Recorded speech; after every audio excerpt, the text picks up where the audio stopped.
चला आज थोडा वेळ काढूया, पूर्ण लक्ष देऊन, कारण आज आपण मनावरचं ते गंजलेलं कुलूप उघडणार आहोत जे वर्षानुवर्ष आपल्या क्षमतेला बंद करून बसले. आज वेळ आली आहे आरशासमोर उभं राहून स्वतःच्या डोळ्यात डोळे घालून बघण्याची. काय दिसते तिथे? एक विजेता की एक असा माणूस ज्याने बहाण्यांची चादर ओढून आपली स्वप्नच दफन करून टाकली आहेत? आणि मग एकच प्रश्न आतून पोखरत राहतो. सुरुवात तर नेहमीच होते, पण शेवट का होत नाही? आणि ही काही फक्त एका व्यक्तीची गोष्ट नाहीये. जगातले तब्बल 97% लोक आपलं संपूर्ण आयुष्य ह्याच चक्रात घालवतात. ह्या लोकांची सकाळ एका नव्या आशेने सुरू होते, दुपार बहाण्यांमध्ये निघून जाते आणि रात्र पश्चातापाची चादर ओढून संपते. पण आज आपण त्या 97% नाही, तर त्या उरलेल्या 3% लोकांबद्दल बोलणार आहोत, ज्या गर्दीत असूनही गर्दीचा भाग नाहीत. चला तर मग आधी हे समजून घेऊया की हा आतला शत्रू आहे तरी कोण, जो आपल्या स्वप्नांना असं बंदी बनवून ठेवतो.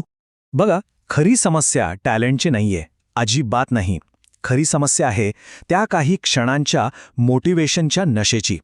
एखादा प्रेरणादायी व्हिडिओ पाहिला आणि मेंदूत डोपामाइनची एक लाट उसळते आणि असं वाटायला लागतं की बस आज रात्री जग बदलून टाकू. पण मग येतो तिसरा दिवस, तो नशा उतरतो, शरीरात वेदना जाणवू लागतात आणि मग समोर दिसतो तो लांब, कंटाळवाणा, धोक्यात हरवलेला रस्ता.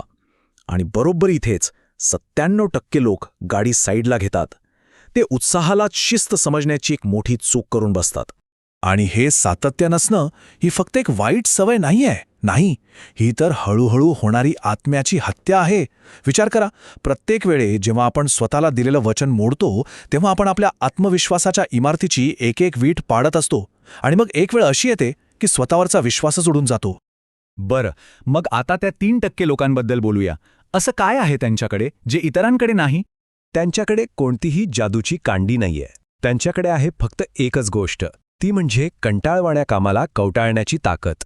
यशस्वी लोकांमध्ये अशी एक अद्भुत क्षमता असते की ते काम करू शकतात जे बाकीच्या जगाला खूप कंटाळवाणं वाटतं.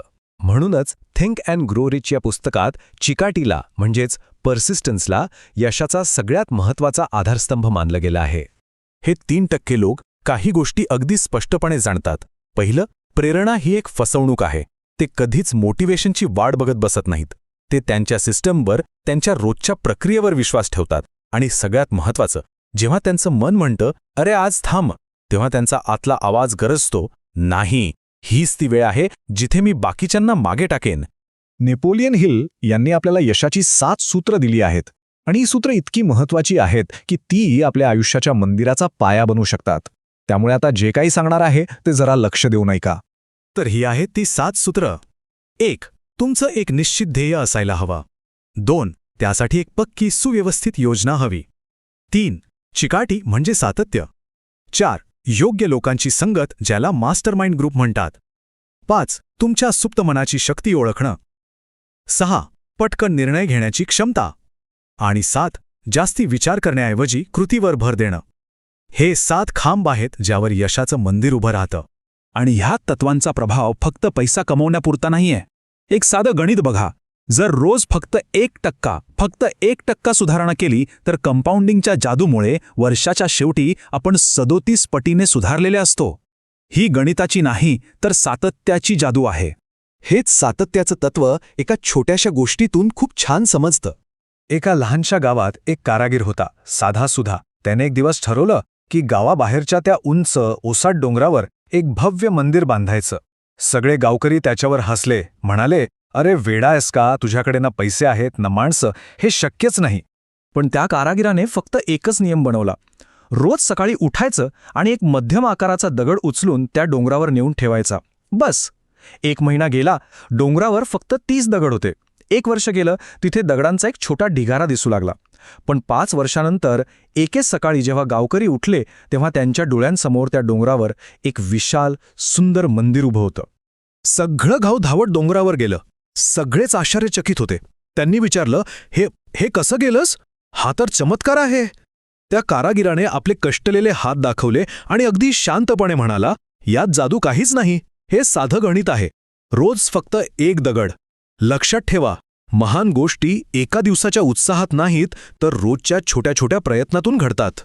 तर आता आपण अशा टप्प्यावर आलो आहोत जिथे एक निर्णय घ्यायचा आहे. फक्त 2च पर्याय आहेत. आणि इथे एक गोष्ट कायम लक्षात ठेवायला हवी, शिस्तीचं ओझं हे ग्रॅममध्ये असतं, पण पश्चातापाचं ओझं ते टनांमध्ये असतं. 97% लोक आयुष्याच्या शेवटी फक्त एकाच विचाराने तळमळत असतात, काश तेव्हा जर मी ते काम सुरू ठेवलं असतं तर. ही निवड आता करायची आहे.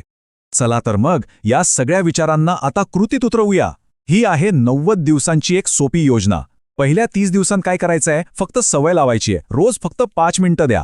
पुढच्या 30 दिवसांत आपली ओळख बदलायची आहे. स्वतःला सांगायचंय, मी एक असा व्यक्ती आहे जो रोज हे काम करतोच. आणि शेवटच्या 30 दिवसांत तुम्हाला गतीची, मोमेंटमची जादू अनुभवायला मिळेल. मग तुम्हाला कोणीही थांबवू शकणार नाही. तर आता आपण एका अशा चौरस्त्यावर उभे आहोत जिथून 2 रस्ते फुटतात. एक रस्ता आहे 97% लोकांचा, तोच नेहमीचा, गर्दीचा, सुरुवातीला खूप सोपा वाटतो, पण त्याचा शेवट फक्त पछतावापत होतो. आणि दुसरा रस्ता आहे त्या 3% लोकांचा. खडतर आहे, सुरुवातीला त्रासदायक आहे, पण तो थेट शिखरावर घेऊन जातो. आता ठरवायचंय कुठल्या रस्त्याने जायचंय. मन अजूनही कदाचित कानात सांगत असेल, उद्यापासून करू, पण त्या आवाजाला आता थांबवा. त्याला एक जोरदार चपराक द्या आणि आपल्या यशाच्या मंदिराचा पहिला दगड तो आत्ता ह्याच क्षणी ठेवा.